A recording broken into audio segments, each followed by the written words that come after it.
E da disciplina da professora Mônica também, a gente está com as listas de presença aqui, então nós vamos passar essas listas, tá?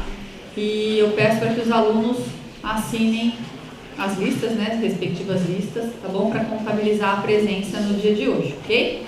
Então a lista vai passar aí por vocês. Um outro aviso é a necessidade de fazer a inscrição e o credenciamento ali na frente ou aqui. A gente tem dois QR Codes, um QR Code para inscrição e um outro QR Code para o credenciamento. É importante para que vocês possam ter o certificado gerado, tá bom? Então é a única forma de conseguir esse certificado. Então, quem não fez ainda, não se esqueça de fazer no final, ou faça agora, rapidinho. Quem se inscreveu faz só o credenciamento. Quem não se inscreveu faz a inscrição e o credenciamento. Então o QR Code está ali disponível para vocês. Então agora eu vou dar continuidade ao nosso evento. Vou chamar então a professora Mônica Tenalha para fazer a mediação da mesa.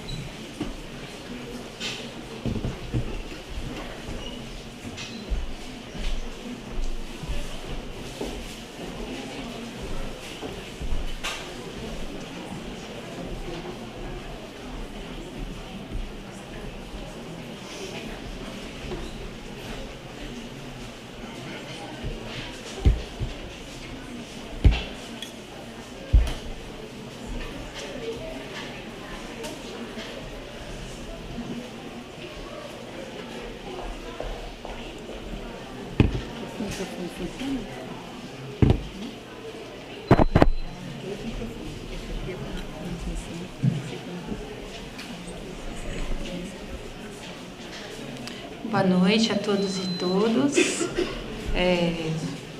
Obrigada, professora Natália. Gostaria de chamar aqui, por favor, a professora Madalena Vilniska Prediniak. Please, if you come over.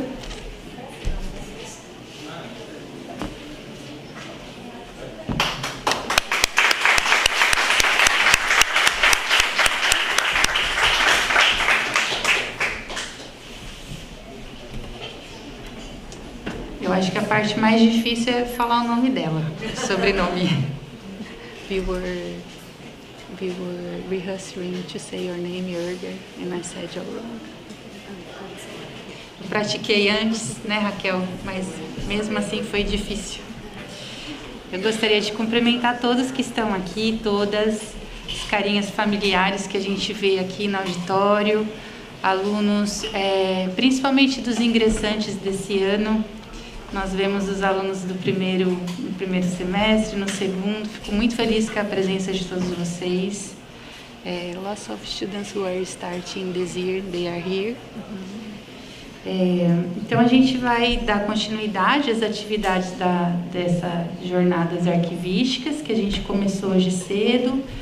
Gostaria de cumprimentar os meus colegas que estão aqui, os alunos, e agradecer também, né, a organização dessa atividade por ter sido convidada para fazer a mediação dessa atividade. Então, a palestra Ensino de Arquivologia na Polônia, História, Situação Atual e Desafios Contemporâneos, vai ser ministrada pela professora Madalena e foi organizada pelo grupo de pesquisa Arquivos, Bibliotecas e Organização do Conhecimento, que conta com a liderança das professoras Natália Tognoli e Sueli Milani, e que faz parte do evento Jornadas Arquivísticas, o evento promovido por esse grupo de pesquisa e pelo grupo de pesquisa em políticas públicas arquivísticas, o Honor, né, liderado pelos professores Francisco Cogo Júnior, da Universidade Federal de Santa Maria, e a professora Clarissa, do nosso departamento, com o apoio da coordenação do curso de Arquivologia da UF, do PPGCI da UF, e da FAPERJ. Então, nós já falamos inicialmente que vão ser 2 dias de atividades que incluem a oficina que foi ministrada hoje cedo pela Mônica e com palestras, né, que contam com a participação de professores e arquivistas de diversas partes do Brasil. Então, uma excelente oportunidade para a gente hoje. Sobre a nossa palestrante, a Magda, ela é professora de Arquivologia e Gestão de Documentos na Faculdade de História da Universidade Nicolau Copérnico, em Torum, na Polônia. E nos últimos anos tem se dedicado à pesquisa sobre arquivos comunitários na Polônia. Esse tema também foi objeto da sua tese de doutorado, um estudo financiado pelo Centro Nacional de Ciência em Cracóvia, intitulado Arquivos Comunitários na Polônia, um estudo de casos múltiplos. A professora Magda é formada em Arquivologia, ela tem mestrado em Arquivologia e doutorado em História. Desde 2018, ela é professora no Departamento de Arquivologia da Universidade Nicolau Copérnico. A professora Magda eu conheci ano passado na Polônia, quando a gente participou de uma mesa em conjunto sobre arquivos comunitários e história oral. A gente esteve em Cracóvia em outubro do ano passado, num evento que foi organizado pelo professor Andrew Flynn, da Universidade de Londres, que é um grande expoente nessa temática de arquivos comunitários, e foi por conta dele que a gente se encontrou. Então, a professora Magda está vindo para esse evento aqui, na UF, mas também para o evento que vai ser realizado entre amanhã e quinta-feira na Fundação Casa de Rui Barbosa, no Rio de Janeiro, que é um evento que vai, entre outros, tratar sobre essa temática dos arquivos comunitários, e a professora Magda é a palestrante convidada que vai fazer a abertura desse evento. Então, eu gostaria de agradecer a sua presença. Não está me entendendo, but I would like to thank you so much for being here. We are all very happy with your presence and to see you again, for everybody to meet you in person and to learn more about your research and to know more also about the archival science panorama in Polônia. Thank you so much. Pessoal, a palestra, nós temos os slides traduzidos em português, mas a professora Magda ela vai fazer a palestra dela em inglês, certo? A gente acredita que vocês, principalmente os alunos da graduação, vão conseguir seguir um pouco justamente pelos slides. Não fiquem frustrados se vocês tiverem dificuldade de entender, a gente no final vai poder fazer perguntas, mas o processo também de entender uma nova língua demanda o exercício e demanda paciência também, tá bom? Então, busquem seguir os slides, tentem ouvir com bastante atenção, que eu acho que é uma experiência muito importante para todo mundo, não somente para a gente ter, né, acesso a esse conhecimento que ela está trazendo, mas também para a gente ter essa experiência de praticar um pouquinho uma outra língua, tá bom? Magda, I leave it with you. Thank you very much again. Thank you so much for introducing me. Thank you for being here. I hope that the language differences will not be very difficult for us. The slides are translated to Portuguese, as you will see, as you already can see. So I hope we will be able to communicate. I still cannot believe that I'm here. Actually, I'm on the other side of the globe, talking about my work to so many young people. And I would like to start with, I don't know what are your prospects for your career, or what are your dreams, what are your plans, but actually, I used to be on the other side. I used to be where you are sitting right now, and it wasn't that long time ago. So maybe think about this as a potential of your career as an archival researcher. Maybe in several years you will be sitting in my place. We will see. Maybe you will be sitting in my place in Poland, right? So see you then. But let Magda, posso traduzir? Can I translate this part? That's nice. Vou traduzir só essa parte, tá? Que não vai ser tradução simultânea, mas não sei se todo mundo entendeu, achei bem legal. A Magda falou pra mim quando estava sentada ali que ela falou, não acredito, acho que falou pra gente, Natália, também no café, né? Não acredita onde eu estou hoje.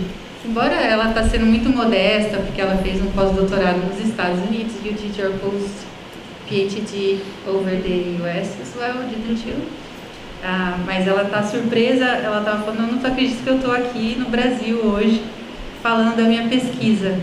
E ela falou assim, alguns anos atrás eu era onde vocês estão, né? Porque ela falou que é uma audiência jovem, mas que para vocês também se sentirem inspirados para pensar, ela falou que não sabe dos sonhos de vocês, o que vocês querem fazer, mas que também pensar que um dia vocês podem estar na situação que ela está hoje, né? De ir para um lugar distante do país dela e tendo essa oportunidade de compartilhar a pesquisa dela com uma audiência tão diferente para ela.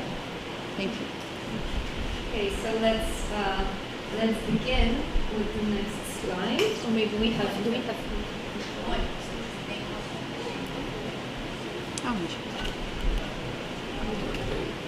Tem no passador?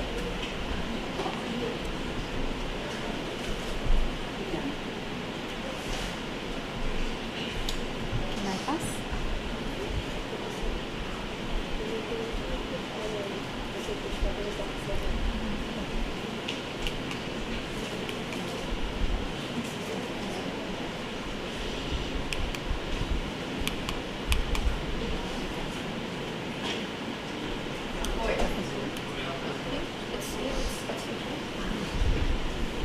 So I'm not sure if you will be able to see this because it's a bit too bright on the room probably, but I wanted to give you some overview of how far away from here I work. So you can see the world map there, and this tiny red dot is my hometown, and I am lucky enough to be working in my hometown. I come from Toruń, and I work at the university there, and then there's a map of Europe below to give you just some perspective.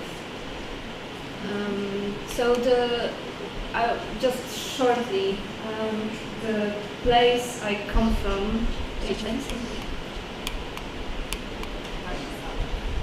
So the next, the city that I come from is called Poland. Oh, and I promised you this. I will tell you my name, okay? Magdalena Wiśniewska-Drewniak.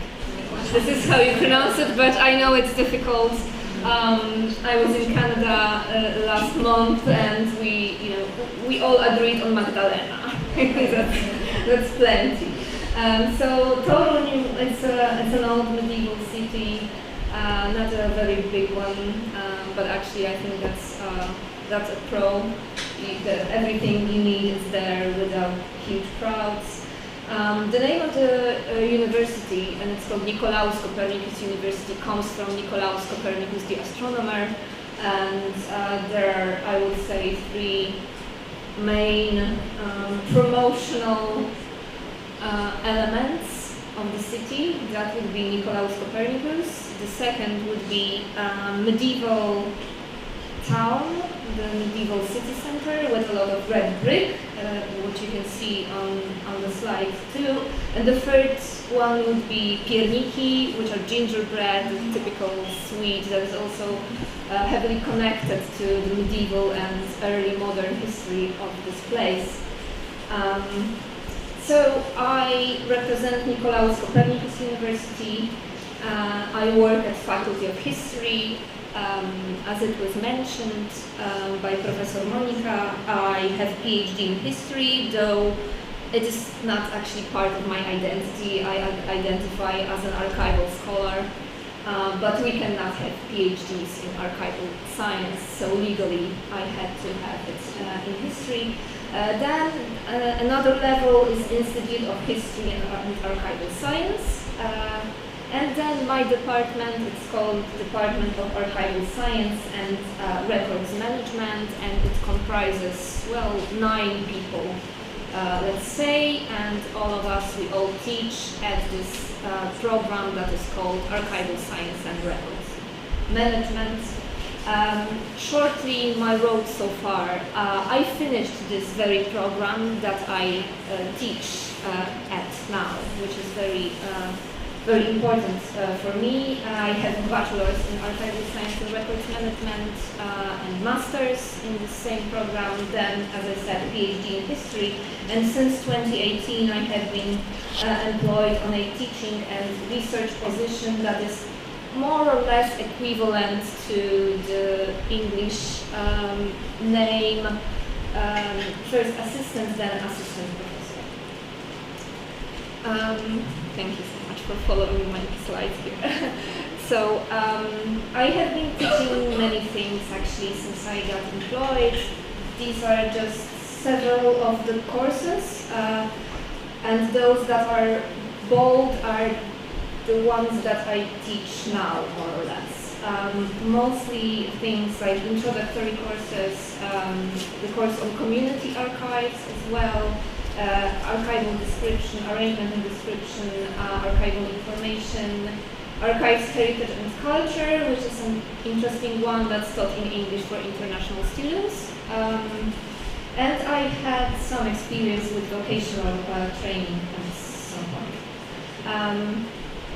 So I will very shortly just mention to you, because this is part of the context, how teaching of archival science is shaped historically. So in the 19th century, when in Europe a lot of countries started developing their archival schools, we didn't do this in Poland, mostly because there was no Poland at that point. Poland was not an independent country because it was divided between Russia, Prussian Empire and Austro-Hungarian Empire, and they were, there were no political power to do this. So at this point, the people were just taught based on master-apprentice relationships. So you were just becoming an archivist, and then you were learning the skills as you were going by from your older colleagues, let's say.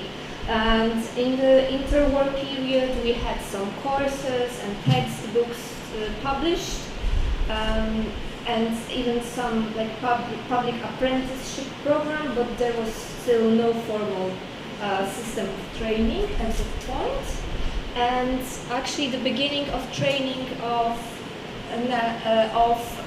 archivists in Poland happened after World War II. In 1951, at my university, the Department of Archival Science and Auxiliary Sciences of History was developed. As you can see, from the very beginning, heavily connected to the historical discipline. That's the way it was done in that part of Europe historically. And they, in 1951, they opened this archival specialization as part of history. So still it wasn't a separate independent program, just some additional courses in archival methods mostly. In 1973, we opened at NCU the postgraduate studies in archival science, and I mean postgraduate as for people who already have masters in some disciplines, usually history, but they would like to have more focused training, and so they could be working in archives.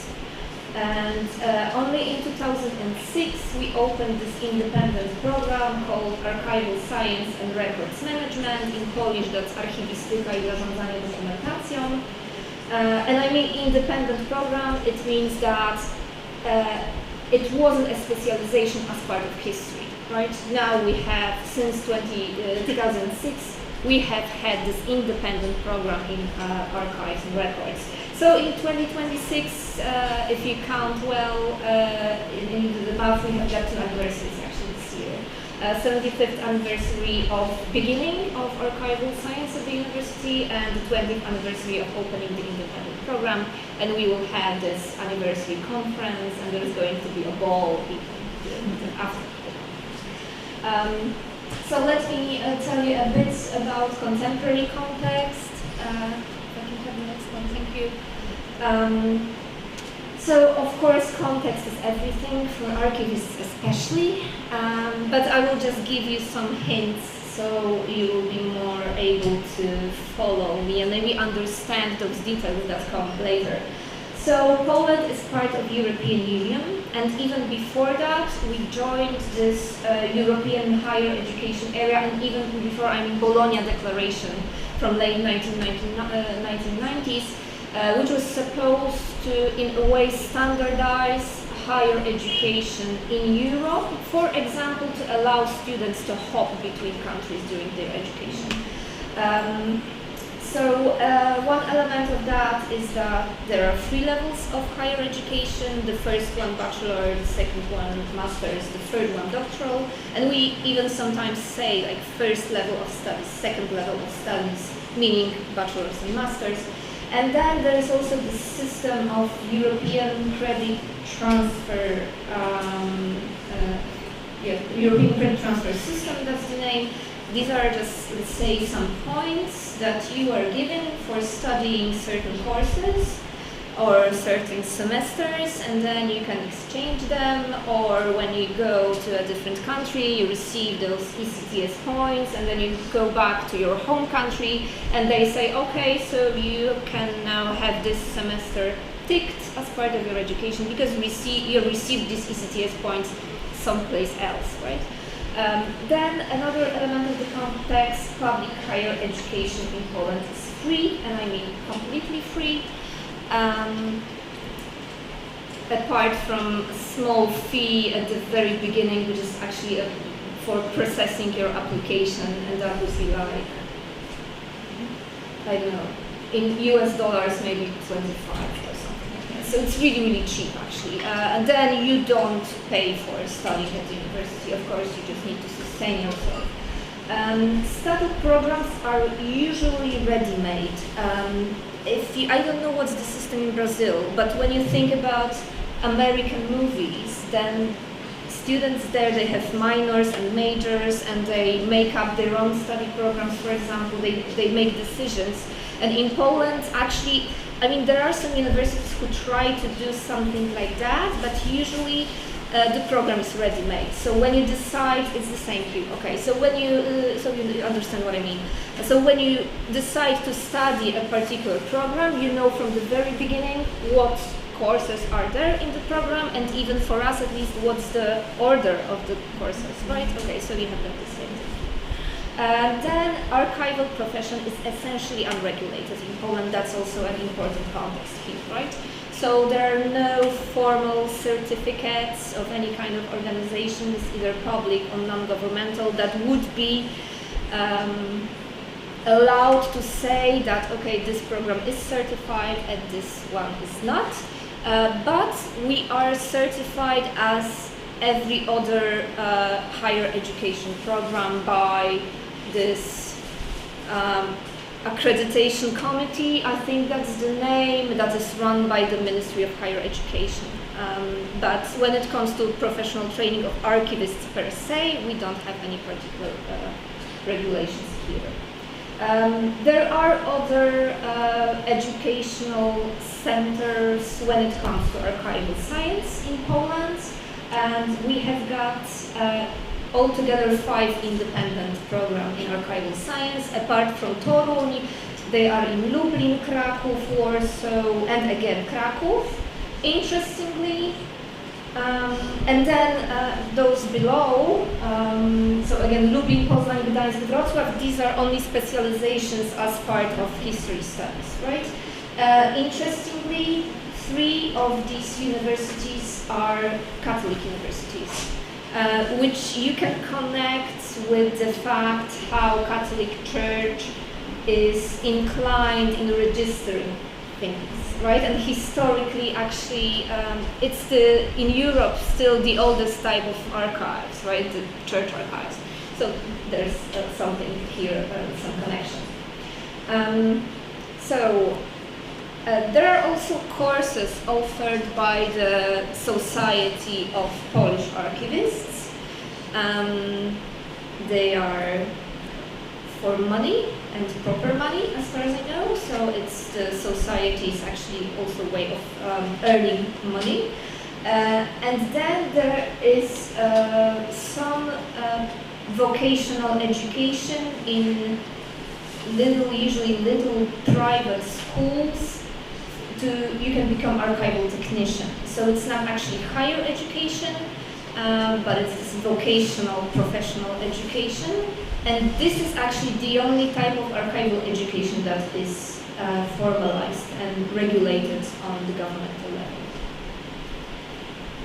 So let's go further on. I will tell you a bit about like the proper elements of the program, if you don't mind me. So let's start with the bachelor's. Okay, so let's start with general information maybe first. So we have got 2 levels of studies, bachelor's and master's. Bachelor's is 3 years, 6 semesters. Master's is 2 years, 4 semesters. Interestingly, I will mention about this later on, you don't have to have bachelor's degree in this program to enter master's degree of archival science and records management, which is very interesting actually. Both levels end with a thesis, so students have to write this dissertation, let's say, at the very end, so they need to have all the courses passed, and then they need to defend their dissertation in front of a small committee. There is, as I said, no PhD program in archival science. Traditionally, we do our doctoral studies in history, and then we have got our degree in history, and I, frankly speaking, am quite unhappy about this. As I said, I don't identify as a historian. I don't know how to do this. I graduated from bachelor's and master's in archival science and records management, and then I wrote my PhD about contemporary community archives in Poland. So there's very little connection actually with doing research about the past. But still, I have got a PhD in history, which is a bit weird. So there has been several changes in the program since 2006 when we opened it. I would say at least 3 or 4 iterations of the changes, because every time we want to change the program, it needs to be approved by the Senate of the university, so it's actually quite a formalized process, so we don't do this very often. But every several years we try to make some changes. So about bachelor's program. So there is a QR code. I'm not sure if you will be able to scan this, but if you do, it's going to take you directly to a PDF file online that, and then you will see there like a full description of the program, including all the skills that students have after this, all the points, and it's just a formalized document. But if you are interested in analyzing it for whatever reason, then please be my guest. So as I said, bachelor's 3 years, 6 semesters, 180 ECTS points. As I said, that is actually formalized on European level. Every semester of studies should have between 20 and 30 ECTS points. Altogether, it's 1,860 teaching hours for every student. And we have got the obligatory courses, so the part of the program that is for everybody. And then we have got specialized courses. We have got 2 specializations opened. One is called Archival Science, the other one is called Records Management. And actually students are allowed to take both specializations at the same time. They just need to write a request to our dean, and they always say yes, of course, why not. And I think a number of students actually decide on doing this. So I prepared for you a full list of every course that is offered on this level, then on the master's, so you can have some idea actually of the content of the whole program. And on the bachelor's level, we don't have formal modules anymore. We used to have them, and we still have them on master's level. They are now not divided into particular groups, but I still decided to divide them into some groups according to their content, usually about their disciplinary content, let's say. So the first group would be history and source studies, so something very traditional for archival science, especially in Europe. So first it's history of archives, and then there is a set of courses. One is taken each semester, so at the very beginning you start with sources for the ancient history, then medieval history, modern history, 19th century, 20th century history. These courses actually used to be just ancient history, medieval history and stuff like that, right? But we don't want to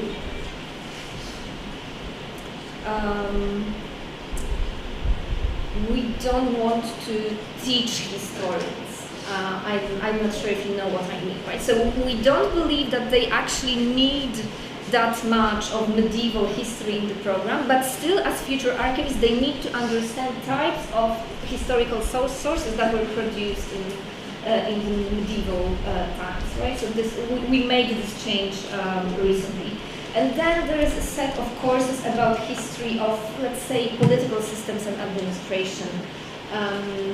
First until the end of 18th century, then 19th century, then 20th and 21st century. The idea is that we need to teach our students what was the political and administrative systems at some point in Poland, because they will be processing materials from different moments in history and coming from different types of administration.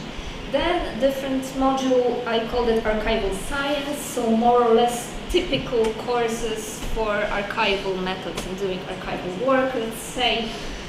So there's intro to archival science, so mostly terminology and a bit of history to heritage institutions in the region, so they know what's in there.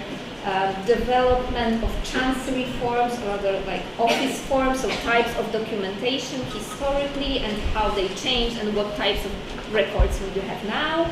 Then it's called acquisition, placement and storage of archival holdings. Then auxiliary sciences of history and archival science, so if you need to know about seals or flags or how people were writing dates in different forms historically, that's the stuff. Then processing of archival holdings, or as you could say, arrangement and description. Formation of archival holdings, that's difficult. I don't know what's the translation here. It's a difficult one in English too, because bear in mind it's actually 2 levels of translation now, right? So the names of the courses are in Polish, then I translated them in English, and then folks translated them again in Portuguese, so we may be losing some content here because of that. So formation of archival holdings is about how historical archive influence records creators. And they control their records management through different tools actually. Then preventive conservation and restoration of archival materials and access to archival holdings. Information science, that would be fundamentals of information retrieval, analysis and evaluation of information sources, fundamentals of information science, archival information on the internet, and GLAM institutions on the internet. So a lot about information science retrieval. Then management. Basic problems of management and organizations, fundamentals of documentation and management in institutions, entrepreneurship and project management, that's new, archives management. Then law and administration, it has always been an important part of the program. Fundamentals of law, archival law, administrative procedure. Then social communication, you would say, fundamentals of social communication and public relations. And let's go further.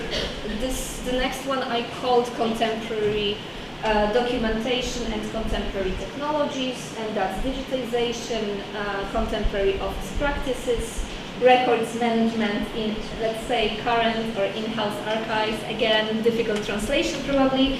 I mean the archives that are not public institutions, like historical archives, but rather archives as part of institutions before transferring them to a historical one, right?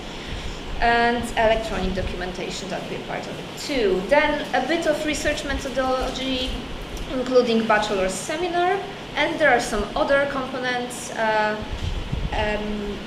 First one is elective, so a lecture from the author of the Faculty of Philosophy and Social Sciences, and they have a free will to choose whatever they want.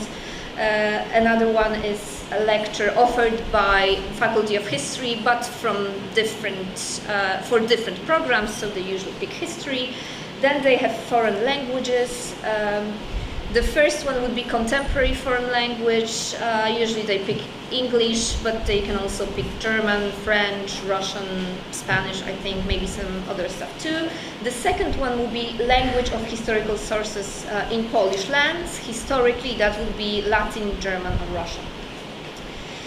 And then when it comes to the first specialization, archival science, there they have got courses as genealogy in archives, archival descriptive metadata, library, museum manuscripts, so about archival materials and in libraries and museums, processing of private records, and then German writing, Latin writing, Russian old writing. You can pick 2 out of 3, so we just need to teach them how to write this, how to read this old stuff. Then the second specialization, which is more about contemporary materials and those, let's say, in-house archives, that's called records management specialization. We have got social communication in institutions, promotion and self-presentation, modern technology in institutions, contemporary office instructions, case files registers, electronic documents management systems, instructions about these in-house archives, and technology in the contemporary office and in-house archive. Master's program, again 2 years, 4 semesters, 840 teaching hours, and similarly to bachelor's, obligatory courses plus 2 specializations, archival science or records management. And so the first module, archival science, we have got archival theory, methodology of processing. We call it non-file documentation. What I mean is the documentation that doesn't form case files. More or less, it can be audiovisual documentation, like photographs. So let's say with audiovisual, maybe documentation. Then international archival life, education and popularization, let's say outreach activities of archives and community archives. Then the module that's called source studies, so this non-file documentation and editing of archival sources. The next group, records management and archival information. So contemporary records management, archival information, social communication, public relations, archival science in the work of records managers, security of digital data and digital documents, and web archiving. Then a bit of history, a bit of management and organization, contemporary problems of administration and administrative law, foreign language, but here it's rather a translation workshop, and then master's seminar. For archival specialization, that's the first 2 are kind of specialized to be nice. So it's processing of Prussian records, which is, let's say, this type of records that was created on Polish lands in the 19th century, and then processing of old Polish records, and again reading old historical materials either in Russian, in Latin or in German. And the second specialization, which is records management, we have got information management, Polish National Electronic Document Management System, management of case files documentation, e-government, and management of non-case files documentation. And we have got internships, or practicum, as you could say in English too. That is obligatory. That's obligatory on both levels. After the second year of bachelor's studies and after the first year of master's, it's 20 working days each, so 1 full month. Either they can do 1 month at a time during their vacation period, or they can do, I don't know, 1 day a week throughout the semester, however they want to. And usually there are 2 components: historical records and contemporary records. We have got also these archival, an obligatory element of the program on the third year of bachelor's studies. It's a several-day trip outside of the city. It's paid by the university, so it's just fun. And our students go with us, actually with my colleagues, to visit several archives in a different city. I think once they even went to somewhere abroad, I don't remember, I would say Germany. So it's just a very good opportunity for students to observe archival work in different settings, right, in different types of archives. But it also requires, I know it from my colleagues, it requires a lot of work from them, because they of course need to plan everything, and they also need to contact every institution in advance to make an appointment. Other characteristics of the program. So it is now the most prestigious and most progressive archival program in Poland. But progressive in the sense not necessarily about technology, though that too, but I think that now there are more technology-oriented programs. I think the one in Warsaw is really technology-driven. But when it comes to archival theory or the social role of archives or archival outreach, stuff like that, or public relations, we would be usually first one to include these elements in our study program. Then we have got a lot of relationships with local heritage institutions, and not only local institutions, which is very important for us. We can take our students there as part of our courses, or sometimes people who work there also teach as adjunct professors, more or less, at the university, at our program. So part of the courses are taught by specialists from outside of the faculty and outside of the university, and I mean things like, I know, preservation in archives, which is taught by people from the arts department, because they have got preservation and restoration department there.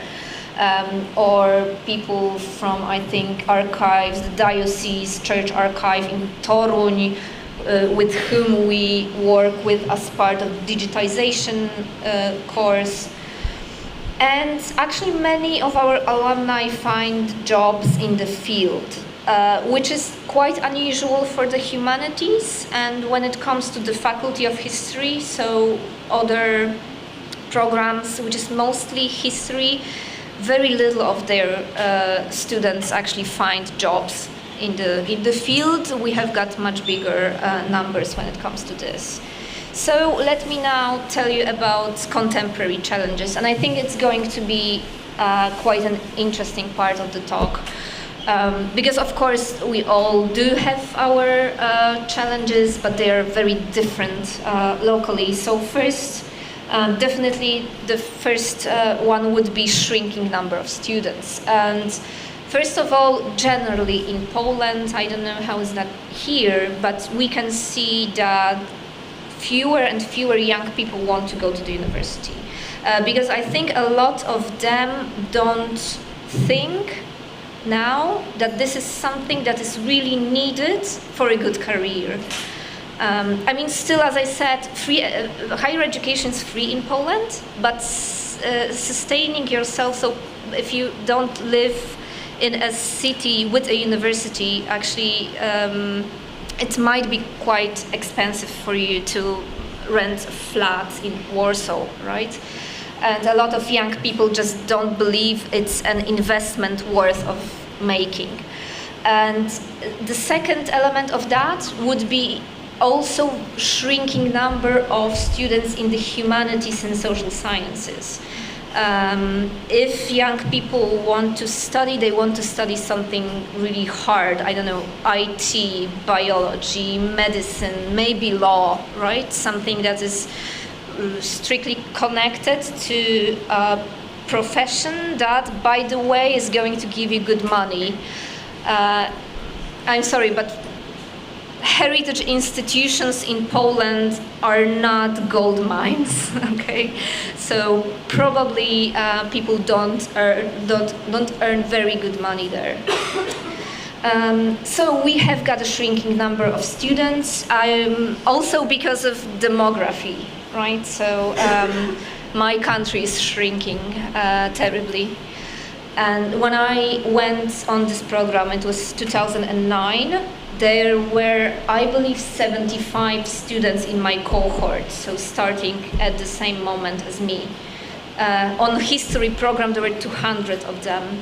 Right now, one cohort of our students is usually somewhere between 10 and 25, depends on the year. So you can see how big a drop we have. The second thing here on the list is the phenomenon that we call dropout, which means that people start studying, but at some point that they just drop out from the program for very different reasons.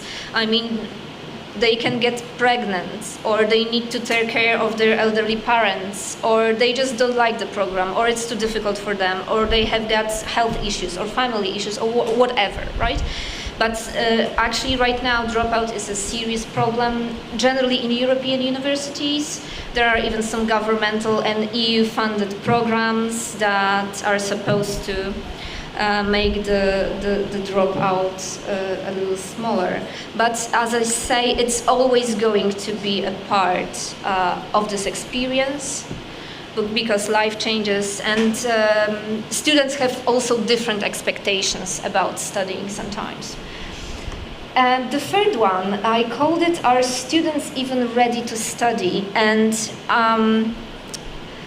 what I mean is mostly the quality of contemporary high school education in Poland that also dropped dramatically within the last, I would say, 20 years, probably more. So people who are now 19, and this is how old they usually are when they start going to a university, are not actually ready to, for example, read long texts, analyze the text, understand what they are reading, process information properly, communicate properly, and other things like that. And we can see that, and I think this is going to be true for many university teachers, that we can see that things change. This is a different generation that has got also different needs and different capacities and expectations and whatever. But at least in Poland, part of the problem is the always changing and deteriorating in quality public education system before they come to us, because it shouldn't be like that 20-something-year-olds cannot understand one page of a written document and analyze it and try to write a shorter version of it, right? So let's go further. Who studies at master's level? As I told you before, you don't have to have bachelor's in archival science to start master's program in archival science. Interestingly, I think the numbers are that now more or less 75 of our students at master's don't have bachelor's in archival science. They are from other disciplines. Usually it's history and information science, but it can be very different. It can be tourist studies or IT or Italian language. I'm thinking about, my students from recent years, and they were just from very, very different programs, which means that it's not, when we, prepared this program, the idea was that our alumni having masters will have the bachelors too. So there will be this continuity of education, and it's not true anymore. So in fact, we go to, maybe as you remember, there was this course called Archival Theory on master's level. But then there was Introduction to Archival Science on the bachelor's. So we actually teach them stuff like history of archival thought in Europe in 19th century, but actually they don't know what an archive is, right? And it is really complicated to be teaching stuff that are that were designed as being advanced knowledge, but we need to teach this to a group of 10 people, and 4 of them will have bachelors in archives and 6 of them will not, right? And how can we make this happen? I am happy enough to have 2 courses in a master's program. The first one is community archives, the second one is international archival life. So they don't need actually any entry knowledge, more or less. Or I can somehow navigate in there. But my folks who do stuff in archival description, for example, there was this like archival arrangement and description of, let's say, audiovisual materials. But then we teach this to people who don't know what are audiovisual materials or archival materials, actually. Right? That's a big problem. And next one, history, but not history. As you can see, as you can still see on the slide, because there is the logo, right? We are at the Faculty of History. As I said, my department is 9 people, and I am the only one who is not a historian. I mean, yeah, I have PhD in history, right? But I have masters in archival science. All my colleagues are older than me, or actually one is younger, but he has got also history and archival science, so he has got 2 masters. But all of them are historians. But now you saw the program. There's not a lot of historical courses there. A bit still, but not a lot. But we are at this Faculty of History, and we have got a very weird system of evaluation of university employees, and we actually should be. That's more complicated, and I don't even want to touch this too much. But we should be at the same time teaching stuff like e-documents or management of archives or digitization, but at the same time we should be both publishing in these areas, because this is what the evaluation committee, right, does the same, will require from us. But we also need to publish in the discipline of history, and in Poland that's silly, but I will tell you just this little detail. There is this list of scientific journals, and every scientific journal is described as being part of a particular discipline.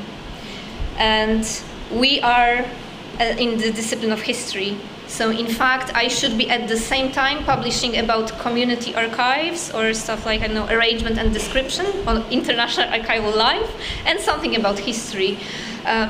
Let's not go there, but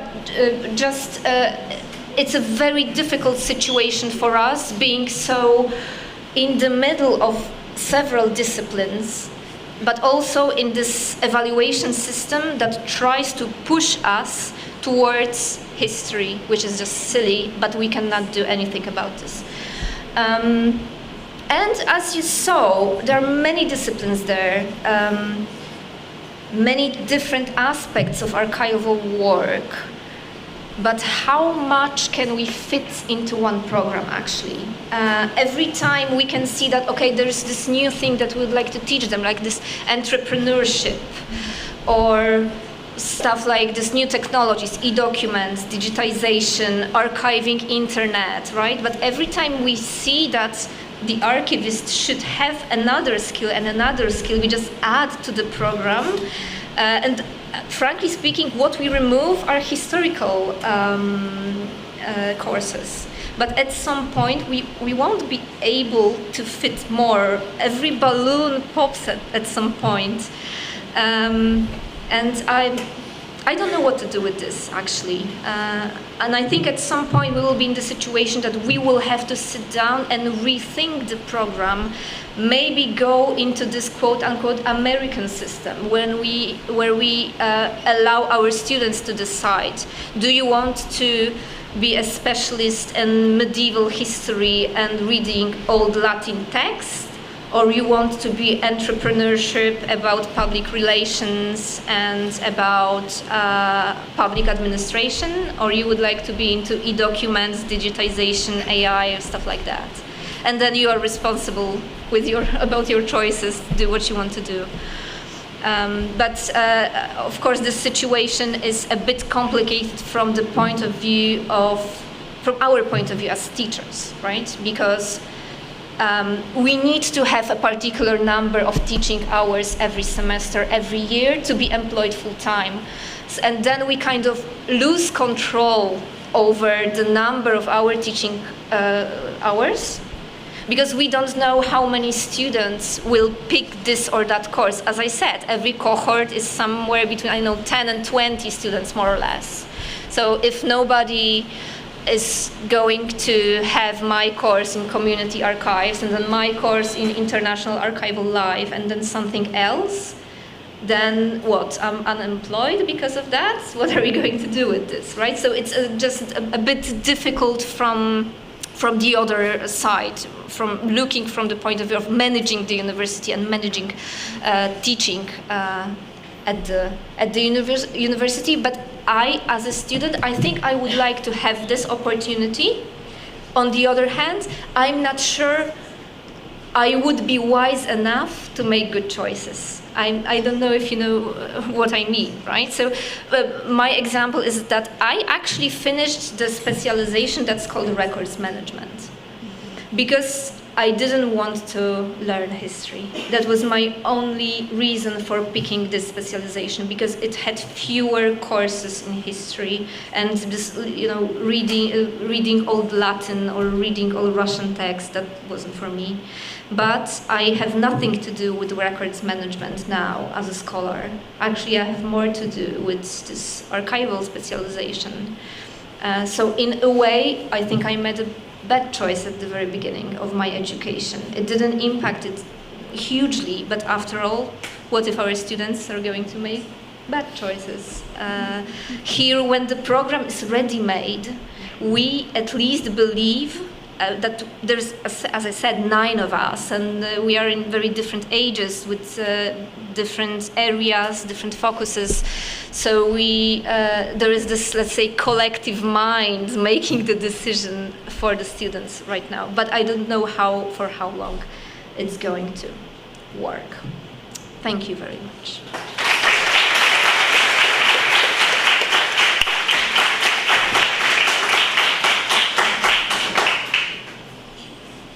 Thank you very much, Magda, for your presentation, and I could see the faces of my colleagues as well. So many scenarios that are similar to Brazil that we could discuss more now.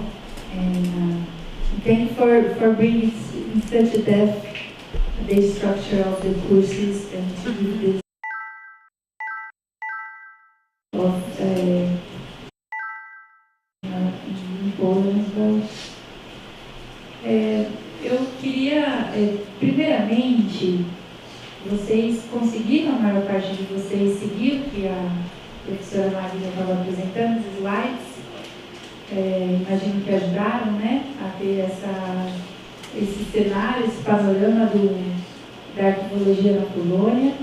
A gente está falando de um país muito antigo, né? A gente vê essa presença, quando a gente observa a estrutura das disciplinas do curso de arquivologia, esse peso, né, de disciplinas de história, seja medieval, né, relacionadas à Constituição, uso de terras. Então a gente vai fazendo esse cenário. A gente está falando de um país que é bastante antigo, muito menor que o nosso, né? A Polônia chega a ter 40 milhões de habitantes, então a gente tem que começar a fazer, em algum momento a Magda falou, o contexto para o arquivista é tudo, né?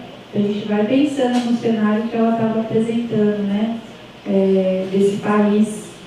E, inclusive, quando ela fala no início, uma breve história da formação do curso de arquivologia, é um país que ficou, que não tinha um treinamento em arquivologia por bastante tempo, porque não era um país independente. E vocês veem também aquela lacuna depois, quando ela estava se dirigindo em 1939, em diante, porque a Polônia ficou sob o regime soviético. Então, como isso também, politicamente falando, vai afetando, né, a própria formação. Se a gente pensar em outros cursos também, certamente vão ter impactos de alguma forma parecidos ou algum tipo de impacto também.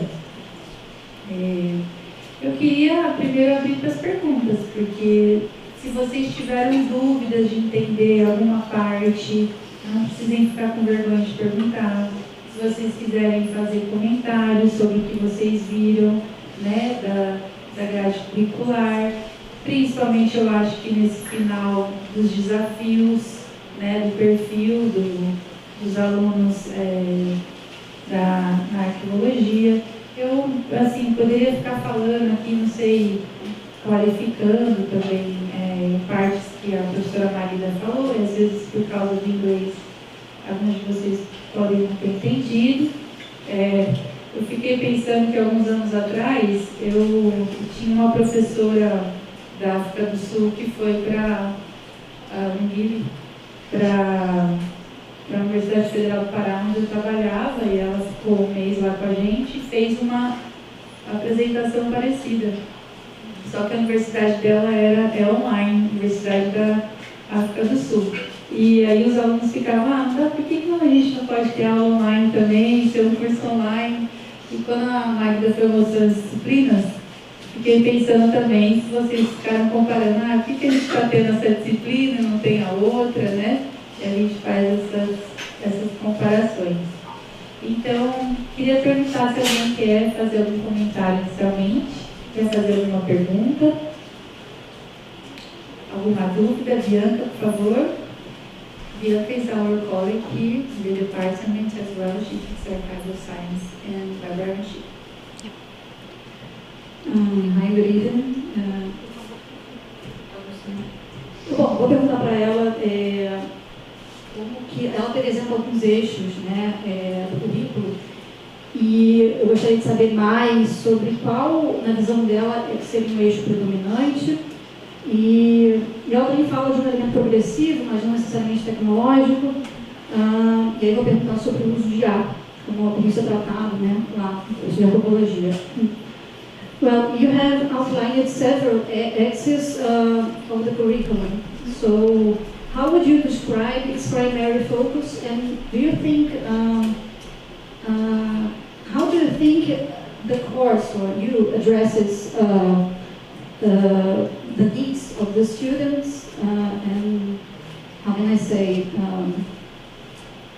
mainly if the main axis of the disciplines matches with the needs of the students, do you feel like it matches? And another question would be like, how do you think, or how do you feel, how do you deal with the challenges of the AI context and the academic things?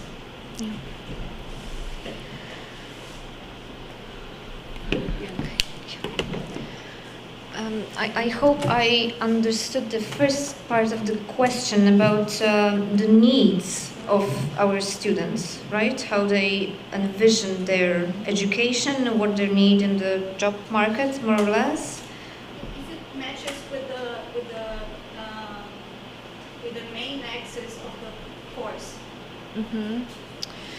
So, after they graduate, our students, both at master's and bachelor's level, they actually, it's not obligatory, but a lot of them do this, they receive this survey. So we try actually to measure their, let's say, how happy they are about their education, more or less. And I'm telling you this also because from the very beginning, even until now, what we can see in the surveys is students always tell us that there's not enough practical knowledge, because their idea of studying at the university is something different.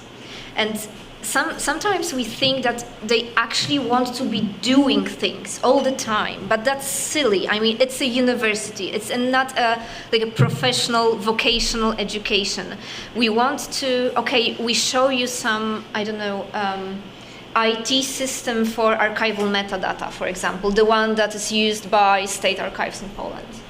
And you use it, right? But that's not the end game of the course, because maybe you will be using this system, but in 15 years they will change the system, right? So we need to teach you the idea of these systems, the idea of metadata, the idea of processing, right? So, and this is how they sometimes feel that we don't need this theoretical stuff. It's been always like that from the very beginning. They were saying like, oh, we need more practical. So in this sense, our students are always unhappy about this.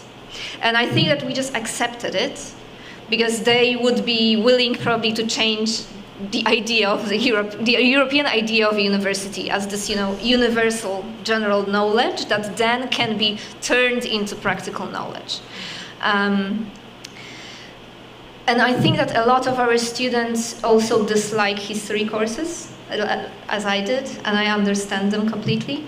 And I think that there's a lot of courses about archival arrangement and description, about metadata, about archival information, systems of archival information. That's a very important part of that.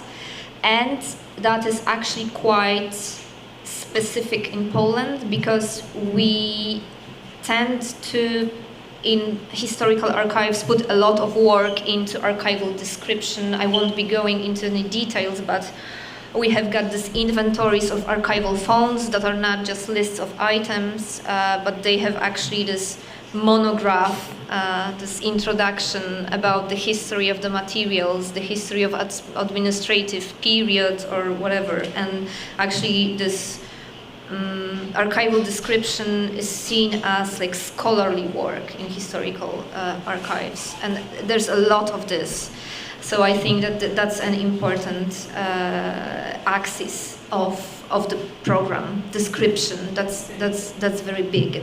The other one would be this contemporary technologies like e-documents, digitization. This I don't know how to translate it, but this system, the national system for electronic documents, stuff like that.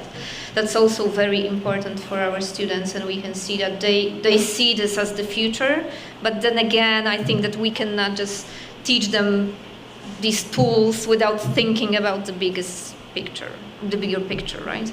And that also goes to AI, and I would say that I think that this question has got like two levels, right? The first one being AI in archives and how we implement this into the program. And we've been talking actually to Jeffrey Yeo, I think 2 years ago, and I asked him this question, like, where do you think this topic should be in archival programs? And he said that it definitely shouldn't be a separate course. It should be implemented in different courses, because AI has got to do with every type of skill and every type of activity that's done in historical archives, right? And right now we don't have any particular idea there. This is what we do more or less. That in different courses, sometimes we show our students that you can use AI here or there are these or that types of tool that are interesting. But that's it, right? There is this tool that's interesting. Let's look at this meeting, right? But then another level is how we as teachers and use AI in our teaching, and how students also use it. And that's a very different problem. And now I'm thinking that I actually teach courses where students don't have a lot of room for using, or I would say maybe overusing AI, like writing essays and stuff like that.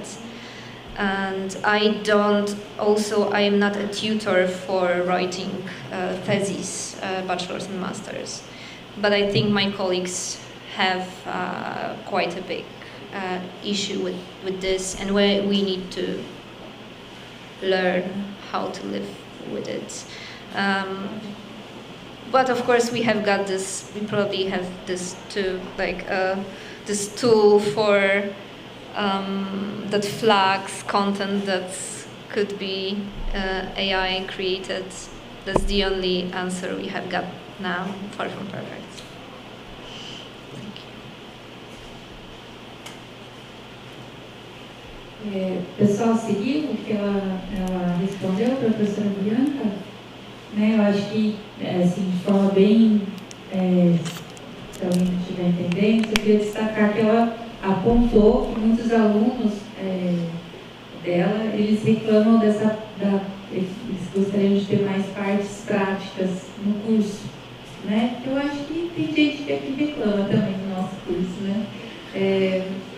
E ela estava falando que justamente isso, a gente precisa entender as bases, né, da arquivologia, isso que a gente precisa realmente entender dentro da universidade, e que obviamente a gente vai ter momentos que a gente vai exercer, né, praticar o que a gente na teoria está aprendendo, os nossos métodos também, mas que tem esse foco também. Então, eu acho que aqui também a gente sente da mesma forma, né, alunos de vocês, a gente acompanha isso na Polônia, os alunos também reclamam about the practical né? A professora Magda também apontou que uma grande parte do curso dela, na universidade onde ela ensina, é descrição arquivística. Mas se você pensar também, se tiver um curso que foca muito na história, e a gente vai pensar nos arquivos permanentes, nos arquivos históricos, obviamente tende a ir mais para essa parte de tratamento documental, né? Descrição, principalmente. Então, acho que a gente tinha visto isso também nos slides e no próprio conteúdo, né? Das várias possibilidades dessa formação em arquivologia que ela apresentou. E quando ela responde também a professora Bianca sobre a questão da inteligência artificial, ela fala que tem duas questões aqui, né? Como que você ensina a inteligência artificial no curso, e aí que ela comenta que um professor bastante renomado da nossa área, que chama Jeffrey O, da Universidade de Londres, alguns anos atrás disse para ela que, olha, a inteligência artificial você não tem que ter um curso separado, né? Ele tem que estar envolto ali, no próprio ensino dos cursos, né? E a arquivologia seria a mesma coisa. E aí ela aponta também que as mesmas questões que hoje a gente debate no Brasil, né? Como usar a inteligência artificial para ensinar, mas também como que a gente faz para ter essa discussão do uso da inteligência artificial entre os alunos, né? Nos trabalhos, e acho que é muito parecido com as mesmas dificuldades que a gente tem aqui no Brasil. Alguém quer mais fazer algum comentário, pergunta?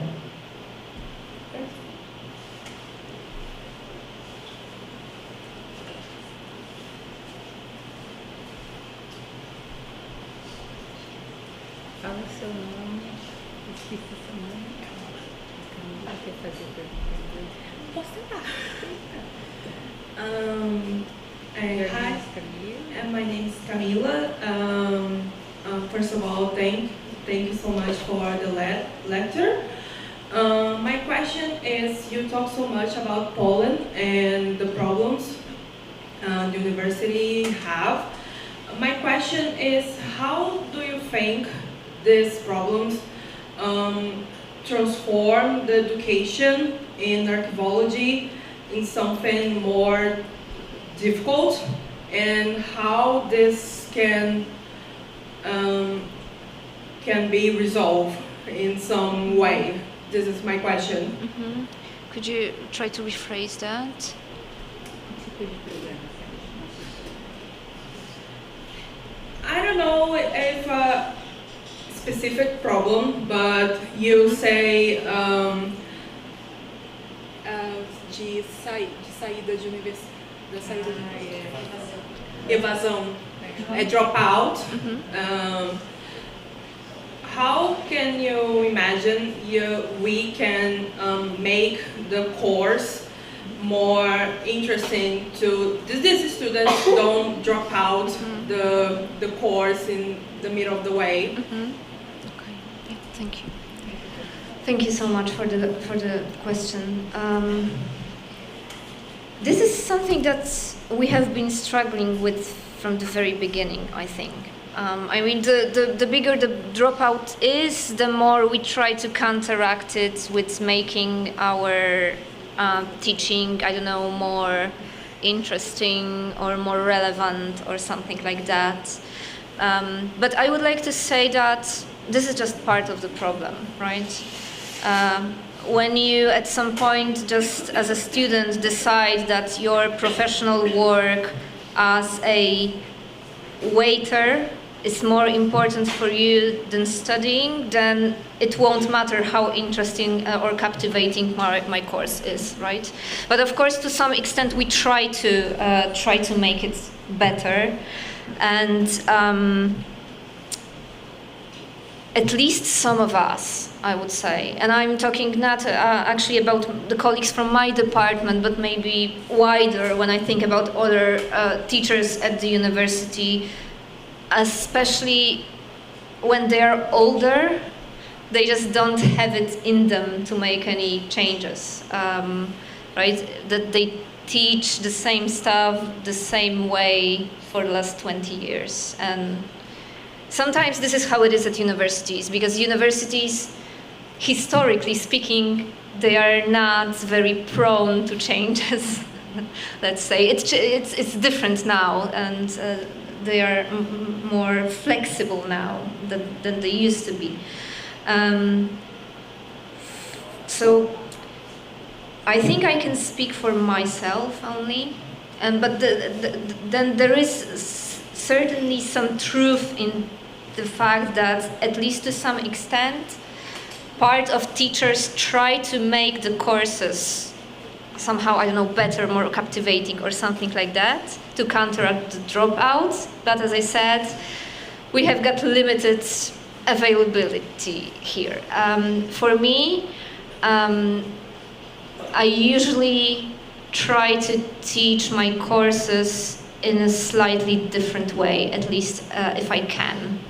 Because that's an important part actually of my experience. As I said, I finished the program, and so I remember how that was and how those courses are taught. So sometimes I try to do something different, just to change the, let's say, the melody of the course. So usually the melody of the course is that you start with this introduction, where you usually explain the words that are in the name of the course, right? Then you add a bit more theory, and then it adds on and on and on, and then we finish with something big at the end, right? It might be a project, or it might be an essay, or it might be an exam, or something like that, right? And sometimes what I do is, okay, sometimes there is this melody there, but what I do, for example, for this course, it's called the International Archival Life. It's taught at the very last semester of Masters. And I always tell my student about this, and it's actually an important part of the course, that I explain to them how we will be doing this, because they are already, aware of the process, and I explain them the process, that it's going to be different. And I call it the patchwork course, which means that things that I talk about are not related to each other.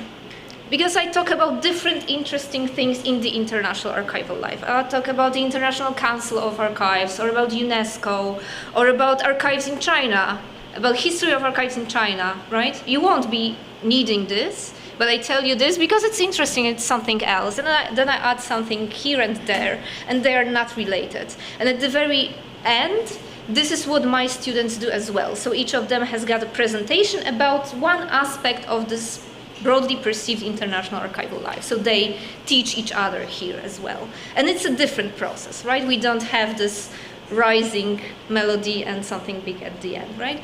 I do something else when it comes to community archives course. It's a short course. We usually have 30 hours. This one's 15 hours. So for, I think, 6 meetings, I tell them about community archives in a very specific way, actually, because I treat this course as, let's say, critical archival studies. So I tell them, okay, you remember what we were talking about, what's archives, and who is archivist, and what are archival materials, or archival value, or provenance. So it's different here, okay? So hear me out, I'm going to deconstruct all of this. So I just tell them about community archives in Poland or in other places, and at the very end, they design their own community archive, which is a very nice thing to do, because usually, at least in our program, students don't have a lot of room for being creative. They are usually asked to prove their knowledge about something, but they never design something new, right? And here they can actually design a community archive that will be about something that they are passionate about. And that's next answer to your question, like how I make this course more interesting.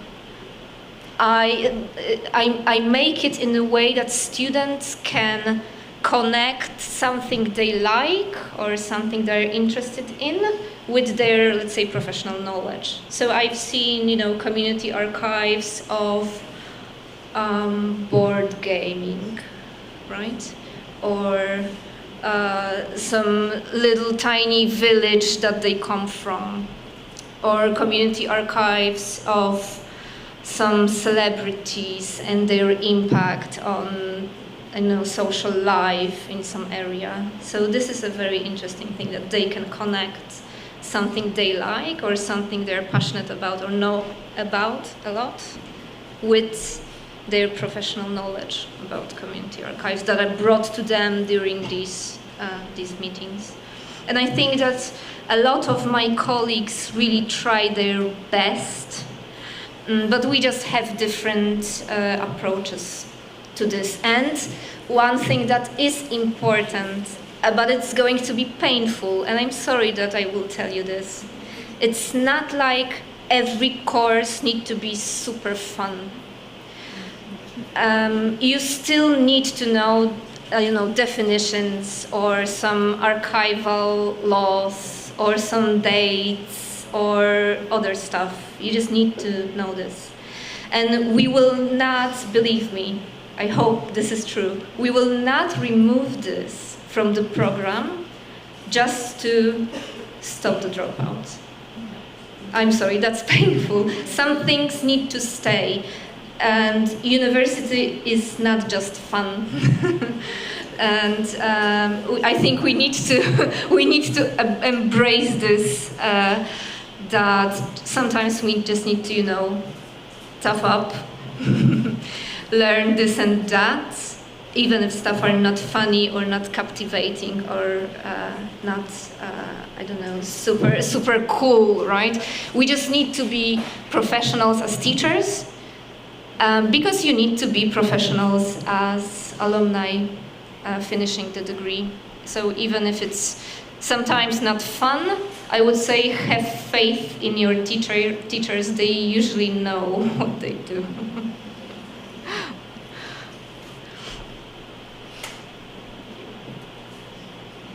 Os professores aqui quase batendo palmas, né? Exatamente. Acho que também, de novo, pessoal, que eles não aprendeu, seguiu muito, a Camila perguntou, né? Como que faz, então, com as pessoas que estão saindo do curso, né? Evasão, o que pode ser feito, né, em relação a isso? E a Magda falou, então, são questões que necessariamente não têm a ver com cursos, que são questões maiores, mas ela também tinha contado na apresentação que há na Polônia, né, um número menor de pessoas indo para a universidade atualmente, né? Principalmente com as humanidades. Isso a gente vê mesmo nos estudos e também no Brasil, quando se fecham cursos de humanidades, né? A gente tem toda essa discussão. E ela falou na apresentação, inclusive, que as instituições de patrimônio não pagam bem. É um cenário também que a gente tem no Brasil, né? Então, são realidades muito parecidas, né? Que o mercado de trabalho acaba não sendo atrativo. Mas aí ela foi construindo para agora, no final, falar, olha, pessoal, a gente tem uma notícia ruim, mas a universidade necessariamente não é sempre super legal, né? Então, assim, tem a parte que a gente precisa ser estudantes profissionais, né? A gente está aqui para aprender uma profissão, e necessariamente vão haver essas dificuldades. Então, assim, vai ter cursos que vocês não vão gostar, infelizmente, mas a gente precisa passar por eles, né? Se a gente quiser ser um arquivista. Devíamos ter gravado a Magda falando, né? Para toda a semana acadêmica. Está gravado. Então vamos fazer um recorte. We're going to show the beginning of every semester what you say to them. Mais algum comentário, pergunta? Marcelo, por favor. Posso falar no microfone? Can you hear me? Yes. Mônica, me ajuda se meu inglês estiver mais ou menos. Magda, professor, I'm a student with Professor Monica. I studied Article, Society and Culture. And I think it's the professional in archivist, professional work. Mm-hmm. I just see professors in the work article. Mm-hmm. In Brazil, it's very hard. Article is valorized, you know. Como é que eu falo? Não é profissional valorizado. Como é que me ajuda nisso? And in Brazil, if you work for article, you need a federal exam for institutions federal, you know. It's not it's very, very hard, particular institutions for pay the necessary. Then me ajuda. Help, please. And this, what do you think in Polônia the professional artists is in your university? Ela falou que era nossa professores de arquivologia. Meu Deus, a gente tem muito mais, graças a Deus. Então a gente está mais valorizado do que eles. Sorry, I'm lost in my head. And pergunta para ela como que a Polônia valoriza o arquivista, porque a gente não é tão valorizado assim, né? Me ajuda nisso aí, tá? Will you help me? Yeah, sure. He's saying that in Brazil the best jobs are like what we call, we need to do a test to go like to work for the government. Yes. That's a very difficult test. So not many people can work there and get paid well. And aside from that, people don't really value the work of artists in Brazil. And if the scenario is the same in Poland, and how could you change that? And I would add another question to you, because you said that... Do you want to Eu vou seguir a sua pergunta. Me ajuda, vai seguir essa para também adicionar, perguntar para ela, porque em algum momento da apresentação ela falou que, embora tenha esse cenário de alunos que façam menos cursos nas humanidades, que ela vê que a empregabilidade das pessoas que se formam em arquivologia é boa, né? Então também, assim, tem essa valorização. So, the situation of the professor, the archivists in Poland, but also you said in your presentation that many of your students who actually finish the work, they get, they find the jobs. So if you can build on that, you know, the situation of archivists, and they finding work when they finish. Okay. Thank you so much. So about valuing archivists as a profession, as I understand, was the question. So there are two aspects of that. I would say the financial one and the symbolic one, right? So the financial one.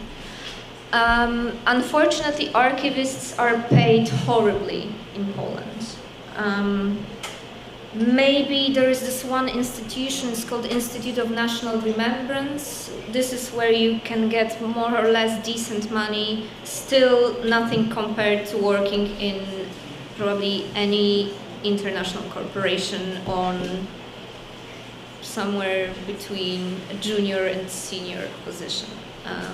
Still very poor money, very, very bad money. Maybe if you're at managerial positions, so like a director of the archive, then maybe something. Which is actually very sad, because in a way, I mean, we don't hide it away from our students. I mean, they are aware of the fact. And what we try to do usually is, I wouldn't say, well, we usually try to convince them that even if archivists are not paid very well, this is still a very important job, right? And here is the symbolic value of the job, and I think that they understand it very well. Whether you are a records manager or you work in an in-house archive, and especially if you work in a historical archive, symbolically, this is a very important job.